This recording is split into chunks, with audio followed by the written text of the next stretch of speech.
Vamos con nuestra segunda ponencia de este bloque que lleva por nombre La esquila como tecnología para disminuir el estrés por calor en ovinos productores de leche, dictada por la doctora Sandra González Luna. Bienvenida, doctora. ¿Gusta compartir su presentación o gusta que la apoyemos? Muy buenos días a todos. Gracias, maestro Iván. Yo puedo compartir la presentación. Muchísimas gracias. Nada más denme Adelante. un minuto y ya. Claro que sí, doctora. Bienvenida. Muchas gracias. Gracias. Bien, pues para comenzar, es importante mencionar que uno de los aspectos fundamentales para poder proporcionar bienestar animal es el criterio que corresponde al confort térmico. Que están incluidos, por supuesto, en los diversos protocolos de bienestar animal internacionales. Y en este sentido, los indicadores animales incluyen frecuencia respiratoria, incluyen lo que son la disponibilidad de sombra, de que los animales se puedan refugiar en el aspecto más específico de la nutrición, pues que tengan condiciones corporales adecuadas, se mide lo que es la mortalidad, etcétera. Que hay diversos criterios en cuanto al bienestar animal y hay una diversidad de indicadores. Y hablo precisamente de la frecuencia respiratoria porque, y solamente como recordatorio, ¿sí?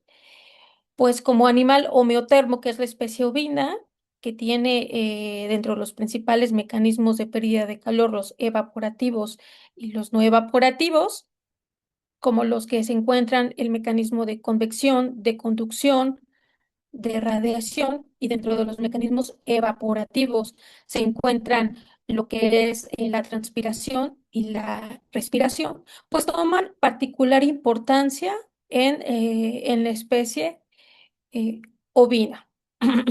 Y que evidentemente estos mecanismos de pérdida de calor, bueno, que todo mecanismo de transferencia de calor, ya sea para pérdida o para ganancia de calor, pues implica una desviación de energía. Y en este sentido, pues la lana, la presencia de lana actúa como una capa que va a aislar al animal y es decir, va a tener un efecto para limitar las pérdidas de calor y el hecho de retirar esta capa aislante, pues puede ser favorable para aumentar, por ejemplo, el consumo de materia seca al final de gestación, pero también en lactación. La verdad es que hay diversos trabajos publicados en este sentido. Eso también depende mucho del sistema de producción y depende mucho de las condiciones climáticas, por supuesto. Y está demostrado que las condiciones de estrés por calor pues tienen un impacto negativo en las diferentes fases del ciclo productivo y el estrés por calor, recordando, tiene lugar cuando hay un desbalance entre lo que es la pérdida de calor y la ganancia de calor. Y entonces, ante este desbalance, pues la respuesta animal va a ser compleja, va a ser variable y aquí yo les estoy poniendo en esta diapositiva, pues las diversas fases del ciclo productivo de las unidades de producción. Pero, por ejemplo, si el animal pasa estrés por calor durante la fase de empadre, bueno, pues se van a tener afectaciones en los porcentajes de fertilidad, entre otros indicadores reproductivos. Si estas condiciones de estrés por calor tienen lugar durante la fase de gestación, pues tendrá unos efectos a nivel de la placenta, en donde está demostrado que eh, uno de los principales efectos va a ser una restricción de crecimiento intrauterino, porque ante estrés por calor en una oveja gestante, pues va a haber un menor flujo sanguíneo que va a hacer que las placentas mm, sean más pequeñas y que tengan menos placentomas y que eso va a tener un efecto en el feto. que se observa particularmente con menores pesos al nacimiento de esas crías o de esos potenciales corderos. Y que también es todo un tema hablar del calor que sufren las ovejas durante la gestación y cómo ese feto, cómo le afecta ese efecto en su vida adulta. Entonces, esto es todo un tema de programación fetal muy, muy interesante. En el parto, bueno, puede tener un efecto en las reservas corporales y como lo mencioné hace un momento, pues puede tener un efecto en el peso al nacimiento de los corderos, pero no solamente del peso al nacimiento, de las ganancias diarias de peso y de sus pesos al destete, que también eso está relacionado con el porcentaje de sobrevivencia de los corderos. Si ese estrés por calor está en la fase de lactación, bueno, puede haber una afectación de la producción de leche y de la composición de la leche. Y en el momento de destete, bueno, posteriormente, ya lo mencioné en su momento, en la engorda, bueno, habrá afectaciones incluso a nivel de las características de la canal y de ganancias diarias de peso. Está demostrado que los efectos del estrés por calor son directos e indirectos, pero uno de los puntos más importantes es que para disminuir la producción de calor metabólico, una respuesta es la disminución del consumo de alimento.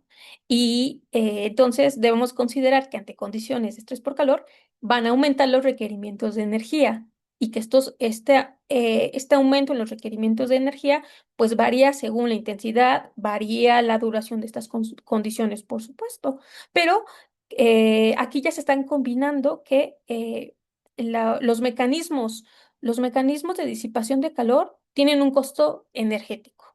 Y entonces tenemos que aumentan los requerimientos de energía con un menor consumo de alimento. Y esto va a implicar necesariamente que va a haber una movilización de reservas de energía y que se puede detectar con diversos indicadores. Lamentablemente, las predicciones del panel intergubernamental para el cambio climático del calentamiento global en el contexto del cambio climático no son alentadoras. Y ya enfocándome más a la parte de sistemas de producción en ovinos, pues se pueden implementar diversas estrategias a diferentes niveles para disminuir los efectos del estrés por calor en los animales. Algunas son aplicaciones de manejo, ¿sí? Como es básicas, como que los animales cuenten con sombra, que cuenten con agua fresca y, por supuesto, realizar la esquila, que es retirar la lana del animal. Es una práctica necesaria en los rebaños porque es una práctica de bienestar que también tiene diversos beneficios para la producción y que depende en el caso de los ovinos productores de leche, donde el objetivo es tener leche todo el año, pues una estrategia precisamente que se puede considerar es hacer empadres en primavera para tener partos a mediados de septiembre y poder tener leche en esta época, es decir, producción de leche en contraestación. Eh, Dado que la tecnología blanda implica aplicar el conocimiento científico para poder dar solución a problemáticas en diversas actividades humanas, incluyendo la ganadería, pues precisamente definir el momento, la frecuencia de esquila para poder mejorar los sistemas de producción en ovinos con un impacto en la rentabilidad del productor, pues por eso la esquila puede ser considerada una tecnología. Eh, la esquila se puede realizar en diversos momentos. Ha sido ampliamente estudiada durante la gestación, particularmente en el segundo y en el tercer tercio, y recordando que la esquila generalmente se hace o antes del empadre, que es lo que estoy representando ahí con las tijeritas, que sería el momento de la esquila, o durante la gestación o incluso durante la lactación, ¿no?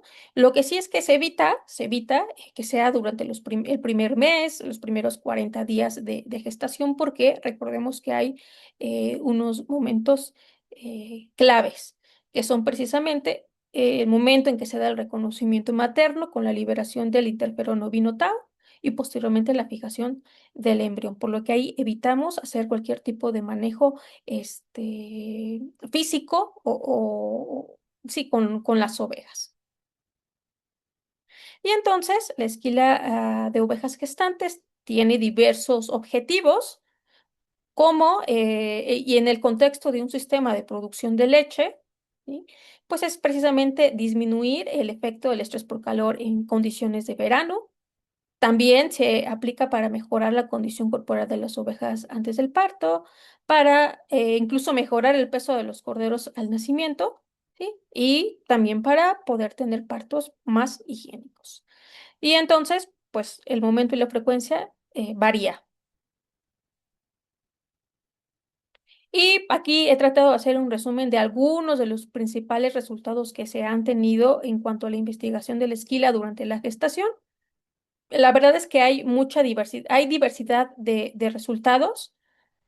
Con la flechita verde indico que la esquila aumenta la característica, por ejemplo, de consumo de materia seca, o hay otros estudios que han demostrado que no hay ningún efecto.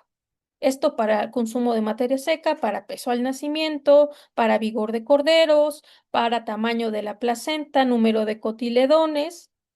Y cuando hablamos del tema leche, pasa lo mismo, hay disparidad de resultados, con mucho menos estudios en el tema del calostro, ¿sí?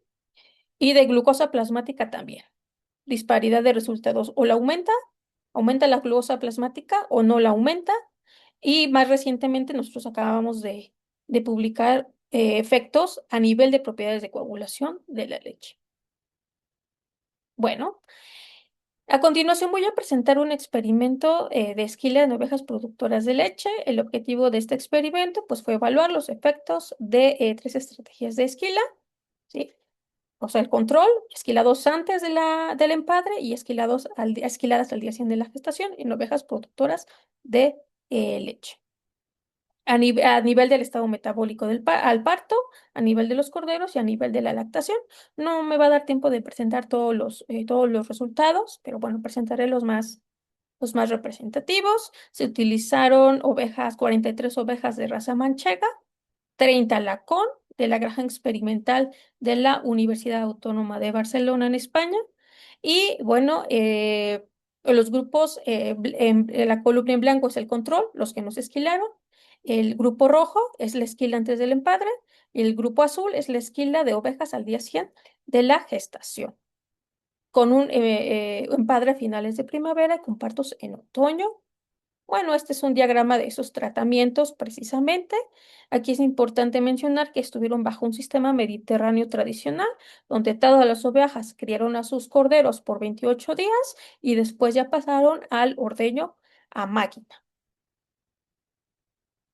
Bueno, aquí se verían la lista de mediciones y de medidas y muestras que se realizaron en cuanto a frecuencia respiratoria, condición corporal y peso de las ovejas. Se obtuvieron muestras de sangre al parto para determinar valores de glucosa, insulina, etcétera. También se pesaron los corderos en diferentes momentos. Se obtuvieron muestras de calostro al parto para análisis de composición y propiedades físico-químicas. Se midió la producción diaria de leche y se obtuvieron muestras de leche para análisis de composición. Bueno, aquí tenemos un poco del análisis estadístico con el Mixed Procedure de SAS. Y bueno, cuando hablamos de los resultados en cuanto a frecuencia respiratoria, bueno, la línea roja se refiere a las ovejas esquiladas al día siguiente de gestación. Estas tuvieron un 37% menos de frecuencia respiratoria en comparación con la media del grupo sin esquilar y el grupo de ovejas esquiladas antes del empadre. Esto se detectó a una temperatura de 28 grados Celsius, no encontrándose diferencias a 20 ni a 25. O sea, aquí ya nos está indicando pues que las ovejas, eso es un resultado esperado, por supuesto, pero están haciendo menos, las ovejas esquiladas al día siguiente de gestación están haciendo menos esfuerzo para disipar calor en términos de frecuencia respiratoria. Y en cuanto a la condición corporal de las ovejas raza manchega, pues lo que nosotros detectamos es que las reservas corporales de estas ovejas en el grupo esquilado al día 100 de gestación tuvieron una mejor condición corporal en comparación que en el grupo no esquilado y el grupo esquilado antes del empadre. Este patrón se repite en las ovejas Lacón, ¿sí? Y esto ya nos está indicando que hay una menor pérdida de reservas corporales en la etapa más crítica de la gestación y que en conjunto pues van a estar indicando una mejor adaptación o una mejor preparación al parto. Ay, espero ir de tiempo. Iván, ¿me puedes indicar si voy bien o ya se me terminó mi tiempo? Bueno, yo Bien, sigo. doctora, quedan 5 minutos, 5 minutos. incluyendo la parte de preguntas, Ok, ¿vale? me apuro entonces. En cuanto a los indicadores metabólicos, aquí lo que hay que resaltar es que las ovejas de raza manchega presentaron al parto un 86% más glucosa, las esquiladas en comparación con el grupo control.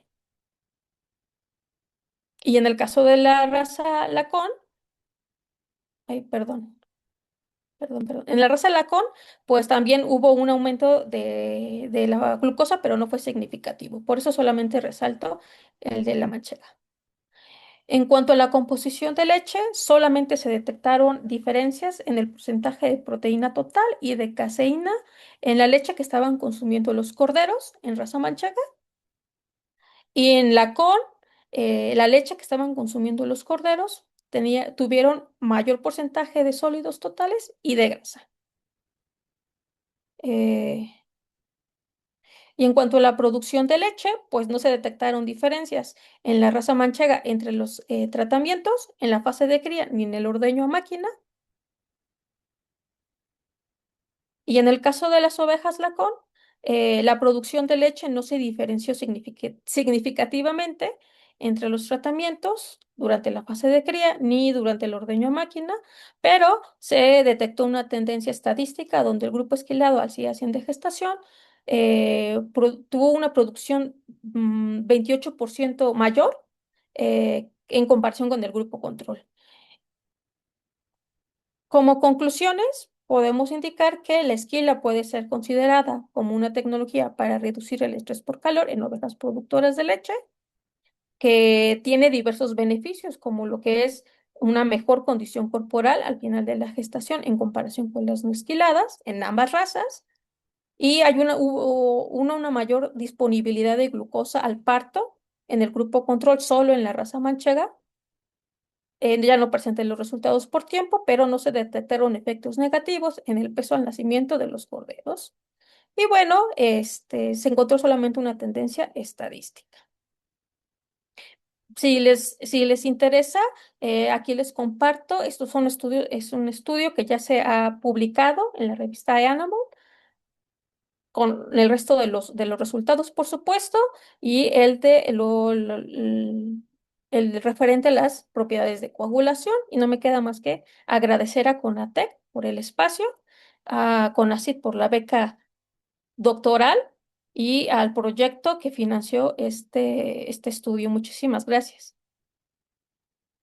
Muchísimas gracias, Sandra. Muy, muy interesante el estudio. Tenemos un par de minutos para responder algunas preguntas. Eh, Preguntan, ¿cómo influye la esquila en la eficiencia alimenticia y en la composición de la leche durante el verano? Ok. Bueno, aquí en esto no lo medí. No medí la composición de alimento. Hay otros estudios que sí lo han evaluado. En teoría, como hablamos de condiciones de verano, pues aquí tendríamos la respuesta de que disminuye el consumo de materia seca, precisamente, pero no lo medí. Y la otra pregunta, ¿cuál fue? Sí, esa era con respecto al verano. Y hay una segunda pregunta que es, ¿qué implicaciones económicas y prácticas tiene la implementación de la esquila como tecnología adaptativa en unidades de producción lechera ovina? Bueno, es una práctica indispensable que se tiene que realizar por lo que yo comentaba, que es una práctica de bienestar animal. Y aquí lo importante es poder medir precisamente el efecto de la esquila a nivel de la producción de leche a nivel incluso de la composición de leche, pero todo es muy importante porque es una aplicación, es una estrategia o una tecnología que si se puede asesorar bien, si se asesora al productor, pues puede tener múltiples beneficios. Aquí la importancia es poder medirlo a diversos niveles. Muchísimas gracias. Pues bueno, a mí pues simplemente se me hace muy interesante. Me gustaría ver los resultados del otro estudio que tiene que ver con los efectos sobre las propiedades de coagulación en la leche. Pero bueno, ese es otro tema. Muchísimas gracias, doctora, y Muchísimas felicitaciones por gracias. la presentación. Tanto a usted como al ponente anterior les recordamos que una vez que estén listas sus constancias, se las haremos llegar vía correo electrónico. Muchas Muchísimas gracias. gracias a usted, doctora.